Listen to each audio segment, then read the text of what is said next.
So for people who are tuning in for the first time, maybe not into the Vanguard flow of things, on Tuesdays and Thursdays at the tail end of all of our live streams, we finish it up with a little bit of a Vanguard book club to make it easier and to make it easier for people to follow along. We've been doing it chapter by chapter, and we've started with Matt Taibbi's excellent critique of the media, Hate Inc. Last week, we did a breakdown of the kind of mediocrity in media, and now we're taking a look at the, who pulls the lever of power, and looking at what Matt Taibbi calls the high priestesses of the Church of Mediocrity. And essentially what he's talking about is, who controls the power, who are the power dons of the prophet and the media machine. I guess we can jump right into this first quote. Yeah, we can pull up the article and just let it go. Or I guess we have the quotes. Yeah. So, this is something, it reminds me of Mehdi Hasan, right? So in the Trump era, one almost looks back fondly at the days when people like Nicholas Kristof and Rush Limbaugh were beating the Iraq war drum together. Those were the days. At least we agreed on something once, even if it was a murderous, unforgivable mistake. That's how Matt Taibbi kicks off this chapter, right? And I think it's completely perfect. Because this is so real. And if you watch the Trump phenomenon closely, you could see this. It was like people who you would never, ever imagine would be dreaming of George Bush. Like, I couldn't believe that Mehdi Hasan op-ed in the New York Times from 2016, dude. That was one of the first things where it's like, oh my God, I can't believe. I overlooked that in the back of my mind for a while, and then it sort of like swelled back around. But it's fucking crazy. And it's crazy too, if you think about it, because in a sense, George Bush was what like the elite class wants out of like that kind of a character. He was the son of a previous president. So obviously he's, it's nepotism to begin with. He's only where he is because of his dad. And Trump's the same way. Trump, his father was also extremely rich, and he was born with a silver spoon in his mouth. But unlike George Bush, I mean, at least rhetorically, Trump had his own, ideas. He went in there to the Oval Office and, wanted to shake things up, and he wanted to be the center of attention. Whereas George Bush just kind of immediately turned it over to Dick Cheney and the deep state. And, Trump did to some extent too. Don't get me wrong. It's not like he was actually governing from a populist or anti-establishment perspective at any point.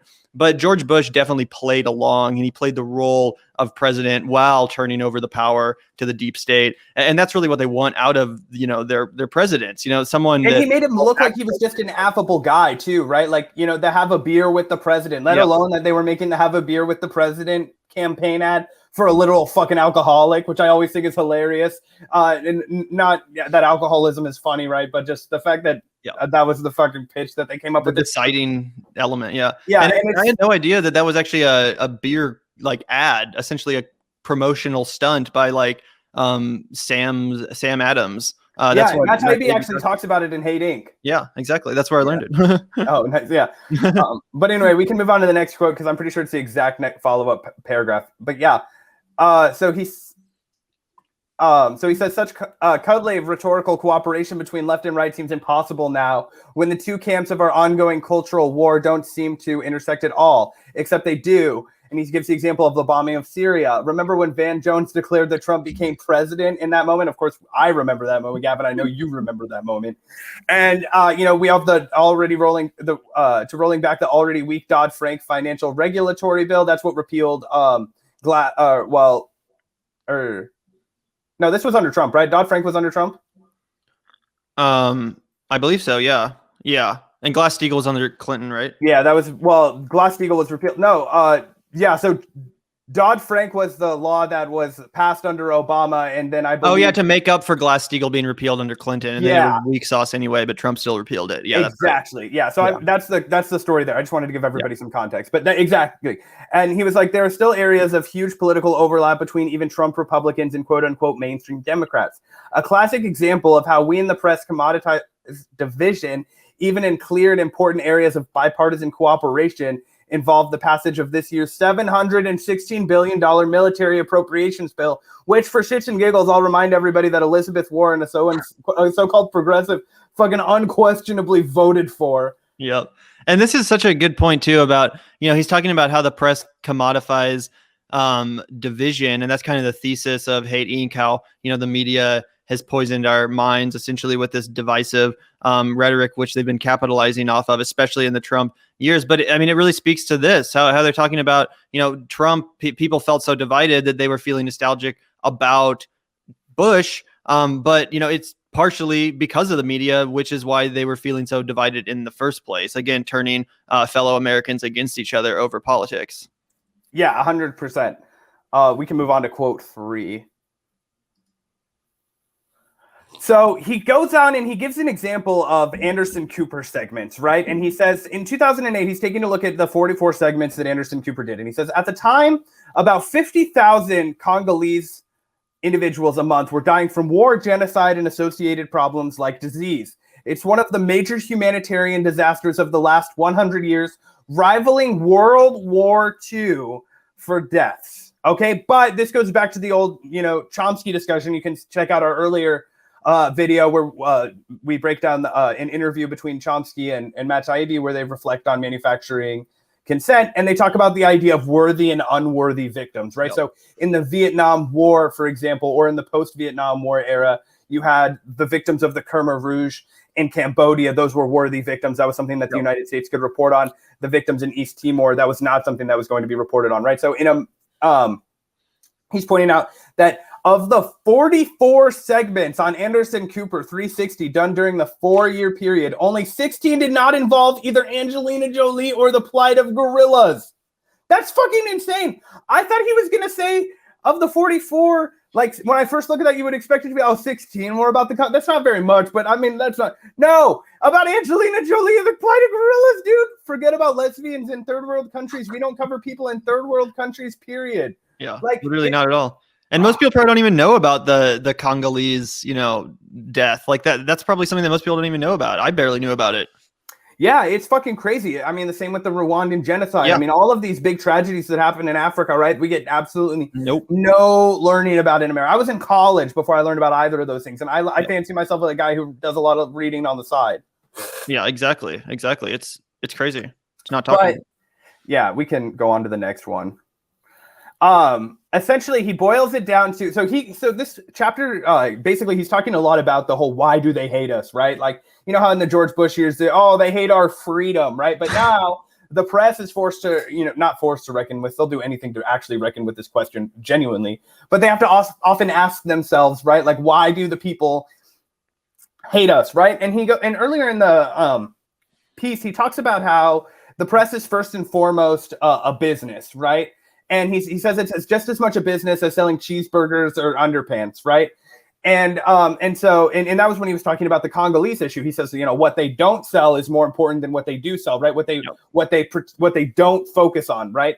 And that starts to get under people's nerves. Why are they talking about Angelina Jolie? Why are they talking about the plight of gorillas instead of the plight of these real human sufferings, and also the real human suffering that a lot of people in America are experiencing, right? Obviously, it's on a dramatic different scale. It's impossible to equate the suffering of somebody in the Congo versus the suffering of somebody in America, but that doesn't negate the fact that there is very dramatic, very real suffering that people aren't seeing in their nightly news. So, but and it's kind of like how sometimes when issues abroad about poverty and about devastation and desperation and poverty, when it is covered, it's covered as if it's not happening here too. And it's kind of this very American mentality that I've always had an issue with, where it's like when like kids in Christian schools and shit would take like mission trips to fucking Haiti and stuff. I'm like, if you want to do good work and help people, why not start with like tourism? Yeah, why not volunteer in your own like local soup kitchen if you actually want to help people instead of just going on a glorified fucking vacation? Black babies, and swim at the beach and feel good about themselves. Dude, exactly,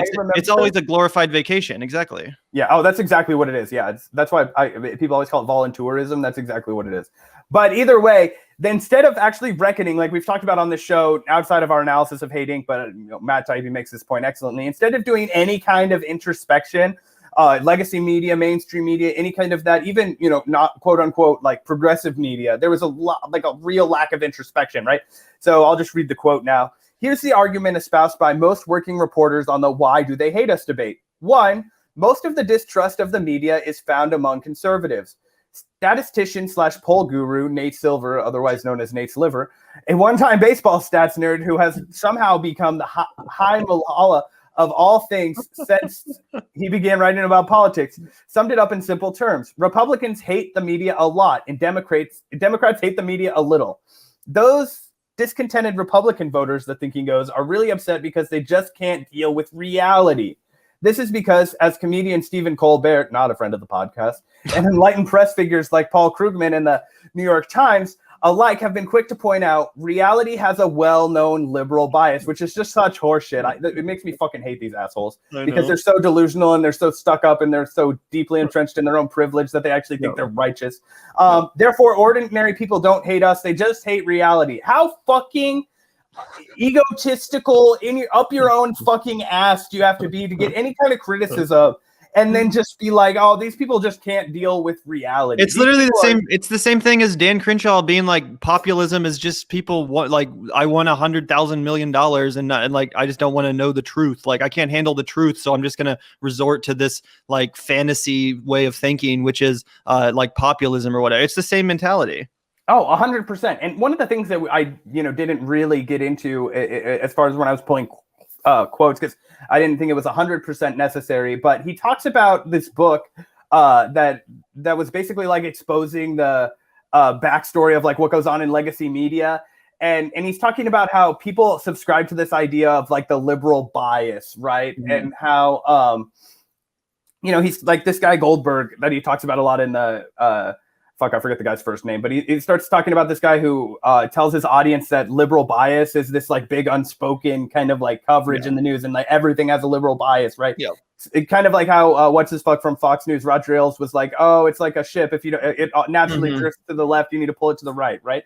So he says that Goldberg consistently tells his audiences the one topic that had pretty much been out of bounds for network news was the fact that there was a natural liberal bias, which Matt Taibbi goes on to say you can't smoke enough crack to make that argument true. Yeah. Well, I mean, it depends on how you define liberal, right? Because I mean, if you're talking about liberal as in like Hillary Clinton or whatever, yeah, I certainly think that bias exists, like on CNN and MSNBC, and they're opposed to any real economic populist idea, and they're they deficit hawk and they promote austerity politics and all that kind of stuff. But it's just that's a misappropriation of the term, Yeah, for sure. Yeah, exactly.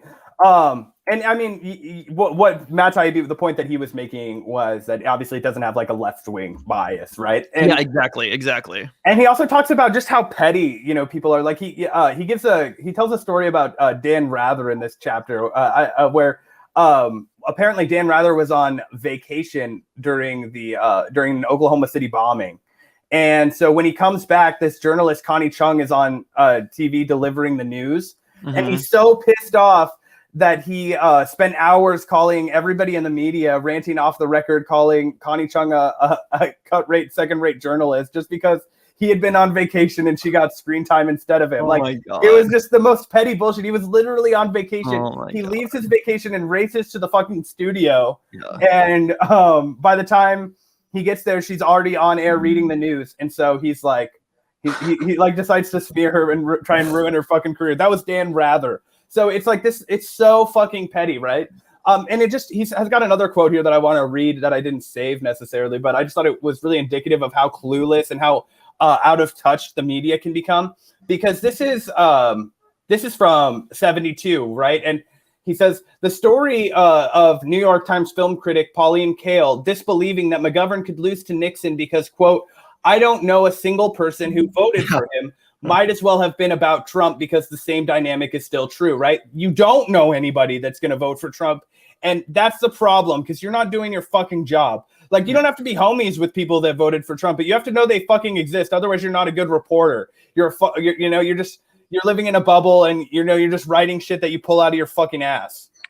Yeah, no, it's crazy. And it continually blows my mind how people on the kind of like liberal left, and I mean that is more of like the establishment, elitist left, they truly don't understand why Trump won. Like, they genuinely don't. They seriously just think it's because like people are stupid. Like, I'm shit you not. You talk to some of these Democrats and they will literally tell you that Trump won because people are stupid and they're racist. And I mean, sure, people are stupid and people are racist. That is true. But to completely ignore the fact that Trump was actually connecting with people when he talked about trade and talked about outsourcing and promising people in devastated, small towns that he was going to bring their jobs home. You never paused to consider that maybe that, maybe well, the thing is, no, they never did pause to consider that. Yeah, exactly. But anyway, we can go on to the next quote. So Since the 2016 election, the why do they hate us has become absolutely linked to Trump for most reporters. Audiences have similarly hardened more than ever. We're stuck in a binary proposition. This is what we were just talking about. We got ahead of ourselves. Either the media are a liberal cult, as Goldberg insists, or audiences are, as Sullivan describes them, hopeless ignoramuses who reject their duty to self-inform, right? So it's like, these people don't want to be fed your horse shit. They know what you're feeding them is horse shit. They're rejecting it. They're spitting it back at you. And you're saying, why? It's like, it's like, it's the same thing that they always do. They feed people shit. And then they're like, why don't you want to eat your fucking shit sandwich? It's like, because it's a fucking shit sandwich. Go fuck yourself. Like, that's what I want to say to them. Right. But anyway, we can go on to quote 6. So this is important, and this is why I pulled this. It says, Katrina forced urban poverty into view for a time, right? Hurricane Florence caused the New York Times and others to finally notice the toxic manure lagoons created by corporate pig farms that have been health hazards for ages. We haven't covered it on our show, but obviously I'm sure you guys are aware of what's going on in Florida right now in Manatee County? Yeah, Manatee County. With the toxic spill. Yeah, exactly. And people having to get evacuated. First, they let the prisoners all go on one floor. Then they said, fuck the prisoners. We're putting them back how we had them. We don't care what happens to them. So you guys read up on that story if we don't cover it soon here on the Vanguard. But anyway, he says, as in politics, there are huge areas of overlap in left and right media between MSNBC and Fox. Both channels, despite seemingly opposite politics, need you to be in a state of mind that is identically receptive to advertising. And this is something that Matt Taibbi often brings home, where he talks about how the reason that they won't show things like the mass death that was going on in the Congo, the same reason why they won't show the starvation that's happening in Yemen is, of course, yes, because they have to answer to the power holders. Yep. But it's also because you don't want to see about the fucking massive turmoil that's going on in the despair and the destruction and the poverty in Southside Chicago. And then, I'm going to go buy a new MacBook or a new whatever the fuck to make myself feel better, get a pizza. Exactly. And if you guys haven't figured out, essentially Hate Inc. is just a really well-written description of how capitalism has fucked up our media. Exactly. 100%. That's exactly what it is, right? Where he says one of the standout quotes from this is, the press is first and foremost a business, as commercial as selling cheeseburgers or underpants. That's something that we all have to remember. And that's why Gavin and I do our show this very specific way, where we are 100%, listener, watcher, reader, whatever the fuck people call themselves that like this content, supported. Our show goes away, it doesn't go away. We'll do it for free because we actually care about this shit. But you know what I mean? Like, we are funded 100% by these people. We don't have to sell fucking ads. We don't have to make sure that you guys want to eat cheeseburgers when you're done listening to us. We actually prefer that you want to fucking go actually do something productive, right?